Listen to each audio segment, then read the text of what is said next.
Welcome to cube TV. నేను మీ anchor Fatima.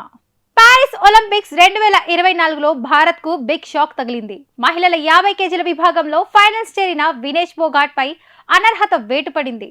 ఇంకా సేపట్లో ఫైనల్స్ లో అమెరికాకు చెందిన రెజ్లర్ సారా హిండే బ్రాండ్ ను ఢీకొట్టాల్సిన ప్రస్తుత పరిస్థితుల్లో ఆమె డిస్క్వాలిఫై అయ్యారు. ఫైనల్స్ ఆడటానికి కొద్దిసేపటి ముందు షాకింగ్ వార్త వెలుగులోకి వచ్చింది. వినేష్ ఫోగాట్ డిస్క్వాలిఫై అయ్యారని భారత ఒలింపిక్స్ కమిటీ అధికారికంగా ప్రకటించింది కూడా.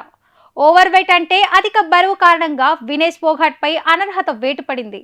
నిర్దేశిత బరువు కంటే కొన్ని గ్రాములు అధికంగా ఉండటం అనర్హత వేటుకు కారణమైంది. మహిళల రెజ్లింగ్ 50 కేజీల విభాగంలో ఆమె పోటీ పడుతున్న విషయం తెలిసిందే. ఇందులోనే ఆమె ఫైనల్స్ లో అడుగుపెట్టగలిగారు. పతాకాన్ని ఖాయం చేసుకోగలిగారు. ఫైనల్స్ ఓడిన వెండి పతకం మాత్రం ఖాయం. ఈ పరిస్థితుల్లో అధిక బరువు కారణంగా ఆమె అనర్హత వేటుకు గురయ్యారు. ఈ కేటగిరీలో ఆడే రెజ్లర్స్ 50 కేజీలు లేదా అంతకంటే తక్కువ శరీర బరువు కలిగి ఉండాలి. నిబంధనల మేరకు 100 గ్రాముల వరకు అధిక బరువును కలిగి ఉండొచ్చు. వినేష్ ఫోగాట్ మాత్రం 50 కేజీలకు మించి బరువు కలిగి ఉన్నారని, అదే అనర్హత వేటుకు కారణమైందని ఒలింపిక్స్ కమిటీ వెల్లడించింది. మంగళవారం రాత్రి ఆమె 2 కేజీల వరకు బరువు పెరిగినట్లు సమాచారం. మొత్తంగా 52 కేజీల బరువును కలిగి ఉన్నారని చెప్తున్నారు. దీన్ని 50 కేజీల లోపు వరకు తగ్గించుకోవడానికి మంగళవారం రాత్రంతా నిద్రాహారాలు సైతం మానేశారని తెలుస్తోంది. అయినప్పటికీ బరువు తగ్గకపోవడం వల్ల ఫైనల్స్ ఆడకుండా అనర్హత వేటు వేయొచ్చని సమాచారం.